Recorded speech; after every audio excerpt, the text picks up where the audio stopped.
Carmen, thanks so much.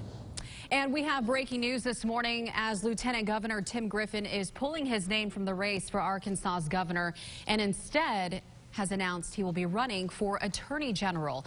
Griffin says he believes Arkansans are ready for conservative leadership, but feels he can do more for Arkansas in a different capacity. And that does bring us to this week's Political Play segment. We're glad to have Democrat analyst Michael John Gray and Republican analyst Bill Vickery joining us this morning. Big news this morning, you guys.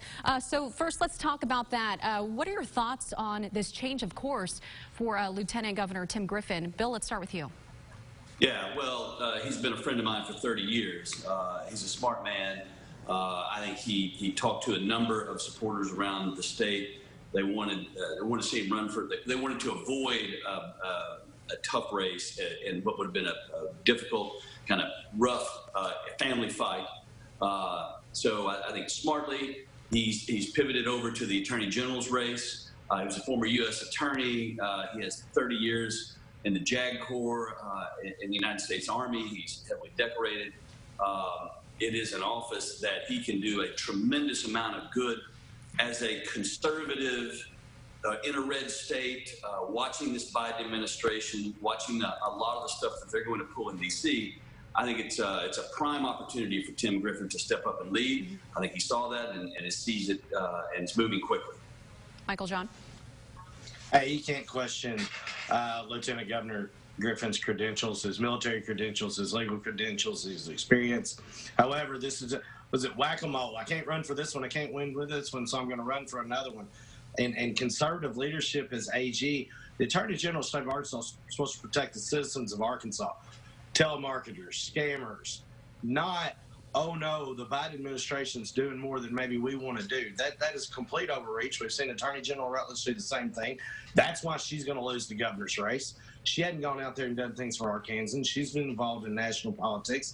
If Mr. Griffin saw that he couldn't win the governor's race and wants to get an Attorney General's race, I hope we hear a Republican primary campaign about what they can do for Arkansans and not more of this conspiracy theory, whack job, what's going on in Washington, and we're going to fight it stuff. Well, let me ask you this. So we have Sarah Huckabee Sanders in the race, and she actually took to Twitter this morning supporting Lieutenant Governor Tim Griffin's decision. We also have Leslie Rutledge in the race as well. Do you think we could see a Democrat enter the race anytime soon?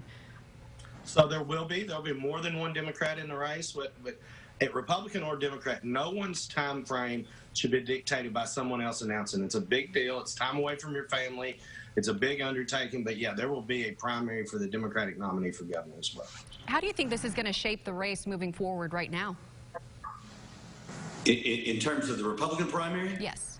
Well, look, I think you've got two highly qualified candidates. I think this will be a race. I think for folks that think that this is sort of a foregone conclusion, this is, as I said, it's more of sort of a family fight. You know, Republicans in Arkansas haven't been used to these kinds of things simply because we haven't been in power for so long.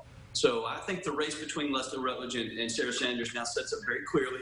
I don't think that you'll see Leslie Rutledge get out of the race. I think she's committed all the way through to the end. Mm-hmm. There is a pathway for success there, and there's a pathway for success for Sarah Sanders. We're lucky.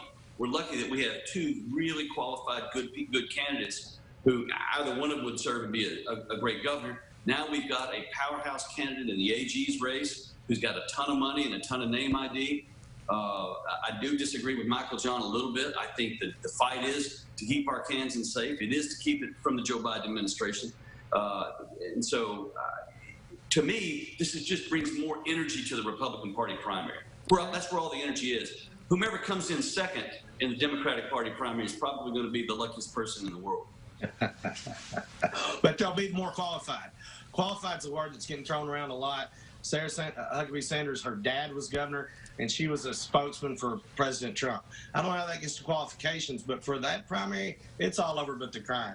She came and big-footed this thing, but Bill is right. Lieutenant Governor Griffin getting into the Attorney General's race injects a different kind of energy into that Republican primary, and it could create some more excitement around that. But for the governor's race, look, Leslie's going to run a good race. This thing's all over. And then there'll be a great comparison of a qualified Democrat and a figurehead Republican candidate for governor. All right, guys, thanks so much for your take. Definitely all eyes will be on the governor's race. Looking forward to see where this goes. Thanks so much for your input on today's Political Plays.